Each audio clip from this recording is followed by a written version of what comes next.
À Fréjus, la chapelle Notre-Dame de Jérusalem est l'un des derniers grands projets de Jean Cocteau. Un lieu où il transforme la Bible en une œuvre totale entre fresques colossales, symboles cachés et figures contemporaines. Je vous propose de partir avec moi à sa découverte. Venez, suivez-moi. C'est fantastique là, cette montée pour arriver jusqu'à la chapelle. On est transporté dans les pins, les oliviers, les cyprès. Absolument, par cette montée qui nous amène sur ce petit sommet sur lequel est implantée la chapelle. Tout relatif, hein. On n'est quand même pas à 3000 mètres d'altitude non plus. C'est vrai, mais il y a beaucoup de symboles. On est à 100 mètres d'altitude quand même ici. Ah, quand même, petite montée. Mais finalement, ça fait un peu comme un chemin de croix, comme si on prenait le temps d'arriver. Absolument. Poser. On s'éloigne de la Nationale 7, on quitte comme ça le son, les bruits extérieurs et on arrive dans un espace de plénitude comme celui-ci. Mais comment est née cette chapelle et quelle est son histoire ? Alors pour comprendre son histoire, il faut remonter à la fin des années 50 et la volonté d'un promoteur, directeur de la Banque de Nice, Louis Martinon, qui décide de développer un quartier résidentiel qu'il va d'ailleurs appeler la cité romaine de la Tour de Mar. Et pour compléter cet ensemble-là, il souhaite également qu'il y ait un lieu de culte, une chapelle. Il construit une première chapelle au début des années 60, qu'il appelle d'ailleurs Notre-Dame des Anges. Et c'est cette première chapelle qui initialement devait faire l'objet des décors de Jean Cocteau. D'accord, et pourquoi ça n'a pas été le cas et que cette chapelle se retrouve ici finalement ? Eh bien, ça n'a pas été le cas parce que lorsque Jean Cocteau, après avoir été sollicité à de nombreuses reprises, décide de venir sur place en 1961, la chapelle ne lui convient pas parce qu'il la trouve déjà un peu trop petite, trop moderne et probablement il a envie de tout concevoir et de tout faire. Donc penser la chapelle dès son architecture et même dès son lieu de réalisation. Mais alors comment il a fait pour trouver celui-là et pourquoi c'est celui-là qu'il a choisi ? C'est cet endroit-là qui lui apparaît correspondre le plus à sa volonté artistique. Il y a cette montée que l'on a fait ensemble, il y a cet endroit, il y a cet écrin de végétation qui est autour, avec les STRL d'un côté, la mer de l'autre. C'est un endroit absolument remarquable. Est-ce qu'il a hésité à un moment à faire cette chapelle ? Oui, on sait qu'il n'a pas répondu tout de suite parce qu'il avait beaucoup de travail. Et pour réussir à le motiver véritablement, alors on ne sait pas vraiment comment, mais Louis Martinon... Beaucoup d'argent. Alors justement, Ah oui, pas c'est forcément. un banquier finalement qui l'a C'est un sollicité. banquier, mais c'est certainement pas l'élément qui va convaincre Jean Cocteau. C'est le Vatican. Voilà, c'est parce que le choix de réaliser cette chapelle va lui être demandé. Mais quand est-ce qu'a été construite cette chapelle finalement ? Quand les travaux ont-ils débuté ? Alors officiellement, il débute par la pose de la première pierre, donc le 24 février 1963. D'ailleurs, on a un témoignage, puisque cette pierre a été inscrite. Et cette œuvre, elle n'a pas tout à fait été achevée, je crois, Alors, elle n'est pas achevée du vivant de Cocteau. Tout à fait, elle n'est pas achevée du vivant de Cocteau, qui va décéder d'ailleurs très peu de temps après la pose de la première pierre. Néanmoins, il a eu le temps de réaliser environ 150 dessins. Il a eu le temps déjà de penser le plan, parce que il a réalisé le projet avec un architecte qui s'appelle Jean Triquenot. Et on sait que jusqu'à la fin de sa vie, il a insisté sur les détails architecturaux, notamment cette forme octogonale, notamment la forme du toit, la forme des ouvertures. Et également, il est accompagné là-dedans par son fils adoptif, Édouard d'Hermite, et c'est lui qui terminera l'œuvre de Cocteau. On peut vraiment considérer que l'œuvre de Cocteau et s'assurer qu'elle est parfaitement respectée. On est complètement dans la volonté de Cocteau. Mais Pierre, pourquoi cette chapelle est surnommée Cocteau, alors que son nom est Notre-Dame de Jérusalem ? Parce que c'est la volonté du Vatican de dédier cette chapelle à l'ordre du Saint-Sépulcre, et en cela, donc, elle prend ce nom de Notre-Dame de Jérusalem en référence au Saint-Sépulcre de Jérusalem.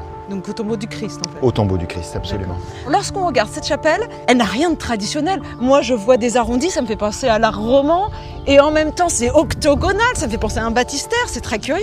L'octogone, ça représente le tombeau du Christ. Également, l'octogone, c'est le chiffre 8, le 8e jour, c'est la résurrection du Christ.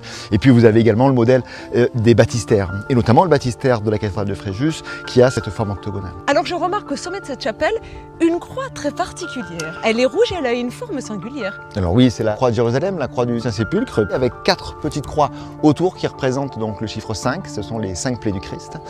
Et elle est ici de couleur rouge-gueule, qui est donc la couleur de ce symbole pour les chevaliers de l'ordre du Saint-Sépulcre. Cette croix est supportée par une couronne, c'est comme pour couronner de manière imagée et même réelle cette chapelle. Ça couronne un oculus qui est le puits de lumière, donc ça représente le ciel, et on va descendre progressivement, et dans la chapelle vous verrez qu'ensuite le sol, lui, c'est bleu, c'est la mer. Mais quels sont les matériaux utilisés pour cette chapelle ? Là par exemple, je vois une pierre toute particulière, elle est verte on dirait. Oui, elle est complètement verte. C'est une roche locale qui vient de la carrière de la Baume. Et là, il y a également des tuiles qui sont de la région. Bien sûr, ce sont des tuiles romanes, des tuiles provençales. Elles s'intègrent dans son environnement. Mais c'est amusant parce que Cocteau est très novateur dans son genre, en tous les cas, pour cette chapelle. En plus, il utilise à la fois des matériaux locaux et en même temps des mélanges de textures. On a de la tuile, on a de la pierre, du fer forgé et puis des mosaïques. Les mosaïques, oui, qui sont à l'envers de Murano, qui leur donnent cette clarté, cette luminosité. Alors, effectivement, on est à la fois dans le traditionnel au niveau des matériaux et puis dans le symbolique et le conceptuel sur le plan et sa réalisation globale. Mais quand on arrive dans cet ambulacre, on a vraiment l'impression d'avoir affaire à une église romane avec ses voûtes très arrondies, ses arcs également. Alors oui, on peut. L'idée de cette architecture sacrée, c'est de réunir plusieurs architectures sacrées. C'est un peu le syncrétisme. Alors on se sent aussi bien effectivement dans du roman que dans du byzantin, que dans de l'architecture moderne également. Et là, l'idée qu'on peut ressentir effectivement, c'est un petit peu celle qu'on aurait dans un cloître, vous voyez, où on déambulerait effectivement, et avec ces arches-là, mais on est vraiment dans ce mélange de symboles, de symbolique et d'architecture religieuse et sacrée. C'est vraiment propice à la méditation. C'est absolument propice à la méditation. Une fois la chapelle achevée, elle va connaître toutes sortes de vicissitudes. Pendant un temps, la chapelle va être abandonnée, un peu oubliée. Et il va falloir attendre 1989 pour que la ville de Fréjus fasse l'acquisition de la chapelle, demande son inscription au titre des monuments historiques et mette en place un projet de restauration et va même terminer avec Édouard d'Hermite est toujours vivant et va donner les plans pour que ces mosaïques soient réalisées. Donc il y a toutes sortes de travaux qui vont être mis en place? Il y a des travaux de restauration, un peu de mise aux normes au niveau de la lumière pour qu'elle soit ouverte au public. Elle va notamment d'ailleurs être consacrée en 1989 puisqu'il n'avait pas eu le temps de la consacrer. Il est temps à présent de découvrir ce qu'il se passe à l'intérieur de la chapelle, le chef-d'œuvre magistral de Jean Cocteau. Oh là là! Mais Jérémy, dès qu'on rentre à l'intérieur de cette chapelle, on est baigné de lumière, c'est presque divin. Et puis, regardez autour de nous, on est envahi par la couleur. Tout est entièrement décoré, du sol au plafond. Ouais. Les murs sont couverts de dessins, le sol est couvert de céramique, les portes sont des portes vitraux. C'est une œuvre totale, Cocteau a pu y intervenir pleinement et je pense que c'est pour ça qu'on est subjugué quand on y entre. Ce ne sont pas des peintures comme on le lit souvent, ce sont des dessins. Tout ça, ça a été tracé avec du fusain et coloré avec du pastel gras, du crayon de couleur à l'huile. Tout ça directement sur le ciment. Mais il a vraiment exploité tout le panel coloriel possible et imaginable. On a des couleurs froides avec du vert, du bleu, du gris, du noir même, et puis des couleurs très chaudes. Le rouge, le jaune. Pourquoi cette volonté de mettre une telle variété de couleurs? Il n'y a pas de couleur dominante, c'est vrai, hein. Toutes les couleurs sont utilisées, que ce soit dans les dessins ou dans les vitraux. C'est vraiment un arc-en-ciel qui se déploie devant vous et ça crée une impression de richesse assez extraordinaire, je pense. Mais que racontent ces dessins? J'ai l'impression que c'est une sorte de chemin de croix. On voit le Christ en croix, par exemple, le Christ ressuscité, le Christ jugé peut-être même, et puis le repas du Christ. Il y a un peu de ça en fait. Cocteau, pour ce premier thème, il a choisi la Passion du Christ, donc les derniers épisodes de la vie de Jésus avant sa mort du coup. Donc vous avez la scène, le dernier repas du Christ avec les apôtres, un Christ aux outrages, donc le Christ qui est prisonnier des soldats romains qui le lynchent en fait, qui se moquent de lui, la crucifixion évidemment que tout le monde connaît, et la résurrection, le Christ qui sort de son tombeau, le fameux Saint-Sépulcre, 3 jours après son exécution. Parmi les incontournables de cette chapelle, le Christ en croix qui est là, juste derrière nous. Alors c'est marrant, parce que il est contre-plongé comme si nous, on était spectateurs du dessous, comme s'il était à taille réelle. Presque comme s'il l'avait filmé avec une caméra en fait. Ça permet de se rappeler que Cocteau c'est un artiste complet, c'est un peintre évidemment, c'est un poète, un metteur en scène, c'est aussi un réalisateur en fait. On parlait de symétrie tout à l'heure, vous avez encore 2 anges à chaque fois qui entourent le Christ des 2 parts en fait. Mais est-ce que finalement cette symétrie qu'on trouve un peu partout, c'est pas une manière d'évoquer la dualité du monde, le bien et le mal, le pour, le contre, qu'on est dans un monde un peu binaire comme ça, et qu'en son centre, le Christ donc triomphe et est à mi-chemin entre les deux? Vous faites bien de le dire parce qu'en fait, effectivement, on a tout ce qui est le mal, le bien, ils sont représentés ici directement, notamment le bien, puisque au-dessus de vous, vous avez toute cette farandole d'hommes, en fait, ressuscités, ils rejoignent symboliquement la lumière, ils vont vers le royaume de Dieu. C'est ce qui fait suite, en fait, à la résurrection du Christ, en fait, c'est le jugement dernier, et donc ce jour-là, les mauvais sont damnés directement pour l'éternité, les bons rejoignent symboliquement le royaume de Dieu, donc il y a cette dualité qui est effectivement représentée ici. Mais du coup, ceux qui vont aux enfers, ils ne sont pas représentés, eux? Non, ils n'ont pas cet honneur, ils sont remisés ailleurs, ils ne sont pas là. Mais ils sont sous terre! mais bien sûr, c'est pour ça qu'on ne les voit pas. Peut-être sous nos pieds. Ouais. Mais peut-être même que si on creusait sous cette chapelle, on découvrirait d'autres œuvres cachées de Cocteau, qui sait. N'allez pas creuser sous la chapelle, hein, s'il vous plaît, mais effectivement, peut-être qu'il y a encore des trésors cachés. On sait notamment qu'il y a une branche d'olivier qui est enterrée sous la chapelle, hein, parce qu'on le disait encore une fois, cette chapelle, elle est patronnée par l'ordre du Saint-Sépulcre, qui officie notamment en Terre Sainte, et donc ils ont fait venir, lors de la construction, une branche d'olivier qui vient directement du Mont des Oliviers, en Terre Sainte, et donc elle a servi elle a été enterrée sous la chapelle, et donc la chapelle est bâtie au-dessus de cette branche. Dans le trait de Cocteau, il évolue d'un dessin à un autre. Autant là, on est sur des lignes très nettes, bien tirées. Autant là, dans les cheveux ou les ailes des anges, on a une espèce de petit vibrato de frisson, sans doute dû au fait qu'il frissonne à voir ce Christ crucifié. C'est l'émotion qui en fait, les traverse, non ? Du vent dans les plumes, ou alors les cheveux hérissés sur la tête, tant l'émotion est forte. C'est vrai qu'il y a un travail différent selon les représentations, selon les dessins, et donc ils traitent les lignes assez différemment en fait. Elles sont toujours soit cerclées de noir, ces formes, sauf là où on va chercher du bleu marine. On change de couleur quand on est dans cette émotion-là. L'aspect qu'on leur donne en fait avec les cheveux, avec les ailes, ils ont l'air de frissonner, ils ont l'air assez en détresse, fébrile en fait on dirait, hein, contrairement à totalement l'opposé d'un ange là-bas dont on a aperçu, qui est totalement posé, qui est avec des traits très fins, très nets. Très affirmé et sûr de lui. Et encore une fois, il sonne l'apocalypse, hein, donc il n'est pas là pour rien non plus, donc il est là pour découdre. Je trouve ça formidable parce que là, je suis à quelques millimètres des dessins de Cocteau. Mais n'importe qui peut s'amuser à poser ses mains, son corps et abîmer l'œuvre. Comment vous faites pour la protéger au fil des années ? D'ailleurs, on estime qu'on fait confiance aux gens, ils savent qu'ils rentrent dans une œuvre d'art fragile, encore une fois, c'est de la pastel, c'est du fusain, c'est très très fragile du coup, et on a un agent sur place, hein, cette chapelle ne se visite pas de manière indépendante ou autonome en fait, hein. On a quelqu'un qui est là, un agent qui est là justement pour accueillir le public, pour le sensibiliser, pour expliquer aussi, et pour surveiller, pour éviter toute dégradation. Deuxième grand incontournable, la scène, le dernier repas du Christ avec ses apôtres, qui n'ont pas tout à fait l'air de vrais apôtres aussi. Alors Cocteau, il s'est permis quelques libertés, effectivement, puisque le visage des apôtres a été remplacé par le visage de ses amis. On s'étonnera par exemple de retrouver parmi les 12 des femmes, hein, qui ne sont pas membres des apôtres du coup. Vous avez donc ce personnage que vous avez là, la petite femme en jaune, c'est Coco Chanel, reconnaissable à sa coupe au carré en fait finalement. Juste à côté, vous avez un personnage chauve, du coup, Max Jacob, un ami de Jean Cocteau également, qui est mort dans les camps de concentration. L'un des plus reconnaissables en tout cas, c'est juste au-dessus, vous avez un personnage blond, avec une coupe banane. Encore une fois, c'est Jean Marais, intime parmi les intimes de Jean Cocteau. Cocteau qui s'est lui-même représenté directement sur le dessin, puisqu'il a osé l'autoportrait. Vous le reconnaissez tout à droite, là-bas, avec son grand front. Mais attendez, c'est pas un petit peu blasphématoire quand même de représenter une scène si mystique, mais là, avec des figures contemporaines, ça peut choquer, non ?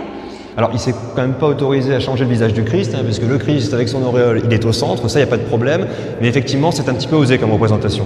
On pourrait s'étonner de voir Cocteau, encore une fois, un bisexuel notable, en fait. Hein, il a représenté son amant directement dans les murs. Ça pourrait paraître blasphématoire, mais bon, c'est Cocteau. Mais le Vatican a validé cette représentation de la scène ? Encore une fois, c'est le Vatican qui a demandé à Cocteau de bien vouloir venir décorer cette chapelle de Fréjus. Hein. Donc, quand l'ordre vient du Vatican, Cocteau ne peut pas faire la sourde oreille. Mais tout ça, elle a été effectivement validée, consacrée. Pas de problème. Alors là, c'est le moment, juste avant la crucifixion, où le Christ se fait arrêter, n'est-ce pas ? Et ensuite, il est lynché. C'est-à-dire que les soldats romains, puisque le Christ se prétend le roi des Juifs, c'est ça le motif de son exécution, pour le lyncher, pour se moquer de lui, on lui donne les attributs royaux, en fait. Donc on lui met une couronne sur la tête, mais une couronne d'épines, du coup. On lui passe une tunique de couleur pourpre autour des épaules. Le pourpre étant une couleur très particulière, réservée au pouvoir et aux empereurs. C'est une façon, en fait, de se moquer, de le tourner en ridicule, si vous voulez. La représentation du Christ ici semble faire écho à une autre figure qu'on a en face, qui est... Alors, au-dessus de la porte, là-bas de la sacristie, vous avez effectivement un portrait de la Vierge Marie de face. On peut noter un parallèle, effectivement, puisqu'elle est représentée avec les mêmes attributs que le Christ qu'on vient de voir. Dans ses cheveux, elle a une couronne d'épines, du coup, et elle porte également une tunique rouge, une tunique pourpre, ce qui est... surprenant pour une vierge. Surprenant, c'est plutôt le bleu qui est associé à la Vierge Marie d'habitude. Donc là, on dirait que Cocteau en fait a repris les mêmes éléments pour le portrait du Christ et le portrait de la Vierge, mais il leur fait dire autre chose en fait. Ici, ces éléments-là sont là pour se moquer de lui, pour le tourner au ridicule. Là-bas, c'est plutôt pour mettre la Vierge en majesté, pour l'honorer au maximum en fait. Peut-être aussi que c'est une manière de montrer que les deux sont indissociables, que la mère est attachée au fils et vice-versa, et qu'il y a quelque chose qui les unit forcément. En tout cas, il y a un lien, il y a une dualité. Encore une fois, on parlait de symétrie, on parlait de tout ça. Tout va par deux ici, pratiquement. Même notre voix, c'est incroyable l'acoustique ici. Combien de secondes dure l'écho? Ça dure un petit moment et c'est un peu compliqué pour se faire comprendre parfois, surtout aussi pour célébrer quelques messes, parce qu'il y en a de temps en temps, on l'a dit. Mais c'est Cocteau, encore une fois, qui a bâti tout ça, qui a pensé à l'acoustique, qui a pensé à l'architecture. Donc on peut penser qu'il avait prévu son coup, en fait. À quoi reconnaît-on la patte de Cocteau dans ses dessins, j'imagine? En tous les cas, moi je le vois tout de suite, dès qu'on arrive ici, on dit, ah, ça c'est du Cocteau. Mais pourquoi on dit ça? Il y a plusieurs éléments, en fait. Vous avez les lignes très épurées, les courbes, effectivement. Peut-être un aspect presque caricatural parfois, en fait. Comme déformé ici, par exemple, ce visage, on dirait qu'il est dégoulinant, c'est curieux. Oui, c'est vrai, on dirait presque un guignol, finalement, mais on le reconnaît tout de suite, et effectivement, c'est la patte de Cocteau. Comme si tout fondait. Fondé, tout flotté, effectivement. Ouais. D'ailleurs, on est effectivement nous-mêmes sur une céramique qui est censée représenter l'eau. Encore une fois, la céramique à vos pieds, toute bleue, on est au milieu d'un océan, on dirait. Et on reconnaît en fait les 4 éléments dans cette chapelle, du coup. Oui. Vous avez la céramique sous nos pieds qui représente l'eau. Vous avez dans les vitraux, vous avez aussi des flammes, on reconnaît le feu. L'autel, le maître-autel devient donc la terre, une roche qui émerge, du coup. Et le vent, on pourrait éventuellement le voir dans cette farandole de personnages, encore une fois, qui a l'air de monter au ciel, de monter à travers l'oculus, qui s'envole. Tout est en mouvement ici.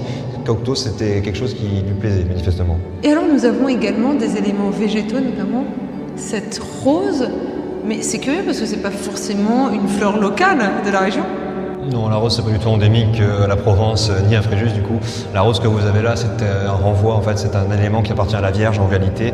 On a parlé de son portrait juste au-dessus, ce que vous avez là. Elle porte une couronne d'épines, mais faite avec des tiges de rosier, en fait. Donc c'est bel et bien la fleur qu'on associe à la pureté de la Vierge. On rappelle qu'elle s'appelle Notre-Dame de Jérusalem, donc même si effectivement le Christ était au centre de la religion chrétienne, la Vierge a une place toute particulière, vraiment très très prépondérante, et donc on la retrouve ici à plusieurs occasions. Alors là, je comprends pas. Je vois qu'il y a un ange vraisemblablement en train de jouer de la trompette, enfin une sorte de très longue trompette. Qu'est-ce que c'est? Après la crucifixion et la résurrection, on nous dit c'est l'ascension, donc le Christ rejoint le royaume de Dieu, et après son ascension, on nous dit qu'il reviendra sur terre le jour du jugement dernier. Ce jour-là, les anges, donc cet ange-là, sonneront de la trompette pour annoncer le retour du Christ et son jugement final. Donc ce jour-là, c'est la fin de l'histoire chrétienne, en fait, dans le sens où la terre sera détruite, c'est le jugement dernier, mais c'est pas dans un mauvais sens, c'est dans le sens où enfin l'homme pourra rejoindre le royaume de Dieu, d'où il avait été chassé depuis le péché originel. La terre sera détruite, mais c'est pour que l'homme puisse enfin regagner le royaume céleste. Et donc les personnages en bas, c'est ceux qui aspirent à être sauvés, j'imagine, les derniers survivants, sans doute. En tout cas, ils le regardent, ils ont l'air abasourdis, c'est sûr. Donc ils assistent à son coup de clairon, disons. Peut-être qu'ils espèrent aussi faire partie des justes qui seront envoyés au royaume céleste. Ouais. Peut-être, ouais. Mais à part la passion du Christ, que représentent tous les autres dessins, comme ici par exemple, que l'on voit? Alors on a un deuxième registre qui concerne plutôt la chevalerie, puisque cette chapelle elle est patronnée par l'ordre des chevaliers du Saint-Sépulcre. C'est pour ça que vous avez le symbole de l'ordre au sol, donc cette croix de Jérusalem. C'est pour ça que vous avez la devise de l'ordre également qui est inscrite sur le sol et sur l'autel. Tout ça c'est pour rappeler le patronage de l'ordre des chevaliers du Saint-Sépulcre qui patronne cette chapelle. C'est pour ça que vous avez la représentation du blason directement au-dessus de l'entrée. Ce sont 2 anges en fait qui entourent leurs armoiries, donc cette fameuse croix de Jérusalem qui est leur symbole. Les 2 anges que vous avez là, Cocteau y a mêlé sa petite patte personnelle, je dirais, puisqu'il a donné à ces anges le visage de Jean Marais. C'était son ange à lui. Donc c'est un peu ça. Et là, que représentent ces différents personnages qui sont symétriques, exactement comme le blason d'ailleurs. Je ne sais pas si c'est volontaire pour Cocteau. Alors ces personnages, ce sont des orants en fait, ils chantent les psaumes directement au Christ, donc ils entourent la figure du Christ, qui est réduite à sa plus simple expression, une simple esquisse en réalité, peut-être une évocation du Saint-Suaire en fait, qui a peut-être inspiré Cocteau, c'est pas impossible. C'est peut-être le seul dessin où le Christ est le plus épuré, en tous les cas dans les traits les plus légers. Ça c'est vrai. Tous les dessins que vous avez sous les yeux n'ont pas forcément été tracés de la main de Cocteau en réalité. Ils ont été achevés par Edouard d'Hermite. Par contre, ce visage-là, effectivement, dans les photos qu'on en a de la chapelle, de sa construction et de son achèvement, le visage est déjà tracé. Donc ça, manifestement, c'est la main de Cocteau qui l'a fait. C'est lui-même qui a réalisé ce dessin-là. En dehors des dessins, nous avons également des vitraux. Ici, il y en a 3. Ce sont même des portes-vitraux.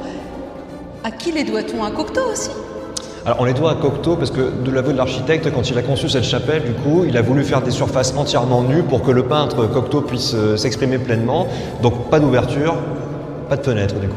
Ils ont trouvé une combine du coup, hein, ils ont fait 3 portes vitraux et donc ils ont été conçus, dessinés par Cocteau lui-même. Le peintre en question c'est Raymond Moretti, hein, donc, mais ils ont bien été dessinés par Jean Cocteau lui-même du coup. Alors là, derrière nous, ce sont des chevaliers qu'on devine. Encore une fois, encore les mêmes, les chevaliers de l'ordre du Saint-Sépulcre, on les reconnaît à leurs épées, on les reconnaît à la tunique qu'ils portent et donc à la croix de Jérusalem qui orne leur torse. Ce sont bien les chevaliers de cet ordre-là. Mais ça explose plus que jamais de couleurs, hein, ces vitraux. Là, par exemple, on a une autre représentation là, qui me semble un peu plus obscure. Enfin, c'est un mauvais terme parce que c'est tout sauf obscur. Mais qu'est-ce que ça représente ?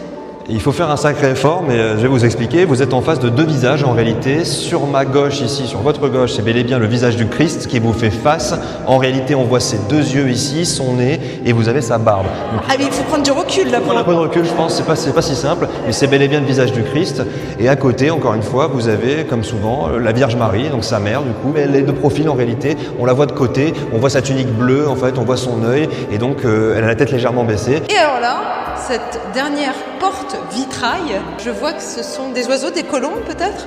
Alors vous avez 2 volatiles, disons sur votre gauche c'est la colombe du Saint-Esprit en fait tout simplement, on connaît, symbole chrétien, et vous avez sur la droite, vous avez l'aigle à 2 têtes, qui est un symbole que Cocteau appréciait particulièrement. Je pense que ça résume bien la situation de la chapelle en fait, hein, cette porte vitrail, parce que du coup vous avez un mélange d'iconographie chrétienne à votre gauche, d'iconographie de Cocteau à votre droite, c'est un petit peu le résumé de la chapelle, ça mêle les 2 mondes en fait, hein, iconographie chrétienne et iconographie propre à Jean Cocteau. Mais comment ça propre à Jean Cocteau ? Qu'est-ce que c'est que cet oiseau exactement ? On le retrouve dans plusieurs de ses œuvres. Il a fait un roman qui s'appelle aussi l'aigle à 2 têtes. Hein. C'est un symbole qu'il affectionnait particulièrement. En fait, ces vitraux ne fonctionnent que grâce et pour peut-être la lumière. Elle vient de l'extérieur vers l'intérieur, mais elle vient également du centre et de cet oculus qui irradie toute la chapelle.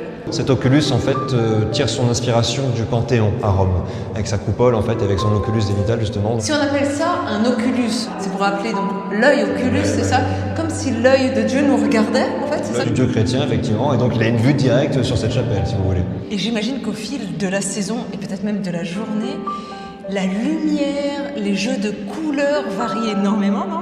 Oui, c'est vrai, en fait, qu'on soit là le matin ou le soir, la lumière est complètement différente, elle ne pénètre pas de la même façon à travers l'oculus ou à travers les vitraux. Je pense que le meilleur moment pour venir visiter ici, c'est sûrement dans l'après-midi, voire même en fin d'après-midi, puisqu'à ce moment-là, la lumière vraiment pénètre à travers les vitraux, les flammes qui sont représentées, elles irradient complètement la chapelle de lumière orangée, c'est vraiment magnifique. Voici l'autel, il est au centre bien entendu de la chapelle. Une fois encore, c'est curieux, on a un gros morceau de pierre, c'est presque préhistorique, ça ressemble à... Une meule en fait. C'est ça. Ouais. Il est là pour représenter un roc, la terre en fait, hein, tout simplement.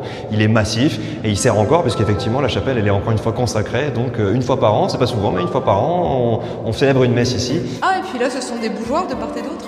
Alors voilà, vous avez des rappels de ce patronage de l'ordre du Saint-Sépulcre dans cette chapelle, puisque les bougeoirs sont en forme d'épée, du coup. Vous pouvez même la saisir directement, en fait, hein, cette épée, et vous faire chevalier du Saint-Sépulcre vous-même. Formidable, c'est plutôt vous qui allez être chevalier, je vous ordonne immédiatement. Je ne sais pas comment ça marche, mais c'est vraiment très amusant. En fait, il joue, Cocteau, de scènes parfois qui prêtent à sourire. Alors, une fois encore, on est dans un lieu saint. Et à chaque fois, on est à la limite de se dire est-ce que c'est blasphématoire ou pas ? Un lieu saint qui sert à parfois être un discours détourné, jamais irrespectueux, encore une fois, mais effectivement, Cocteau, il y a des originalités qui prêtent à sourire.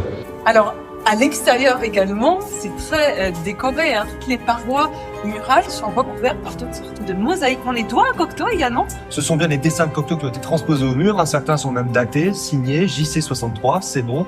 Mais ils ont été réalisés donc une trentaine d'années après sa mort. Mais que représentent exactement ces mosaïques-là derrière nous ? Qu'est-ce qu'on a ? L'histoire de l'Ancien Testament, l'histoire de Jérusalem et de l'histoire du peuple juif en réalité. Seulement là, vous avez donc la cité de Jérusalem qu'on aperçoit avec les tours en arrière-plan. Ensuite, ça continue, c'est filé comme histoire en fait, ça se suit. Vous avez un ange annonciateur en fait qui souffle la trompette pour annoncer un souffle nouveau. La ville va renaître de ses cendres, si vous voulez. Tiens, mais est-ce qu'il y a une référence aux horoscopes, à l'astrologie ? On a un Sagittaire, un Centaure ici ? Il faut aller chercher un petit peu loin, mais le centaure c'est un symbole du mal, et donc ça signifie encore une fois que la ville de Jérusalem va être prise, va tomber par une armée ennemie. Donc encore une fois, c'est quelque chose d'assez malheureux qui arrive. C'est amusant parce que, encore une fois, comme à l'intérieur, tout se fait écho, tout est symétrique. On a cet ange-là et précisément de l'autre côté, nous avons l'autre ange. Exactement. Tout ça rime à l'intérieur, à l'extérieur, il y a vraiment une musicalité là-dedans. Là, JC, pour moi, c'est Jésus-Christ. Or, c'est aussi Jean Cocteau, n'est-ce pas? C'est amusant, c'est vrai. En plus, on l'a vu qu'il s'est représenté lui-même dans la scène, Oui. donc à côté de Jésus, donc pourquoi pas. On va pas Il y a un aller petit jusqu'à- côté mégalo, hein, Jésus-Christ, Jean Cocteau. C'est Jean Cocteau, encore une fois. Dans les années 60, il n'y a pas plus célèbre en France que Jean Cocteau. Pourquoi pas? Alors cette fois, une scène très connue, celle de l'Annonciation, c'est ça? C'est bien ça, vous l'avez bien reconnu. Donc l'ange annonce à Marie que Dieu va s'incarner en elle, qu'il va s'incarner sur terre. Ça crée une espèce de cheminement en réalité. L'histoire chrétienne débute, vous rentrez dans la chapelle, on voit la passion du Christ et donc ça vous amène jusqu'au jugement dernier. C'est une grande histoire filée. Et c'est amusant parce que cette chapelle est fermée et en même temps ouverte. Pourquoi? Ouverte par ses portes vitraux, mais aussi à l'extérieur, comme on a des représentations en mosaïque de fenêtres, on a l'impression déjà de vouloir pouvoir rentrer dedans. Donc en fait, c'est comme s'il n'y avait pas de séparation entre l'extérieur et l'intérieur. C'est un genre de fenêtre ouverte vers l'intérieur, bizarrement du coup, mais effectivement, encore une fois, tout ça c'est un tout en fait. On ne peut pas dissocier l'extérieur de l'intérieur ici, parce que toutes ces représentations, elles font partie d'un même ensemble, d'une même iconographie, et elles se comprennent les unes avec les autres en réalité. Si vous souhaitez comme moi visiter la chapelle Notre-Dame de Jérusalem, sachez qu'elle est ouverte tous les jours, sauf les lundis, d'avril à septembre de 10h à 18h et d'octobre à mars de 9h30 à 17h. Prix de l'entrée 3 €, mais c'est gratuit pour les moins de 12 ans. Pour plus d'informations, rendez-vous sur le site de la ville, ville-du-6fréjus.fr.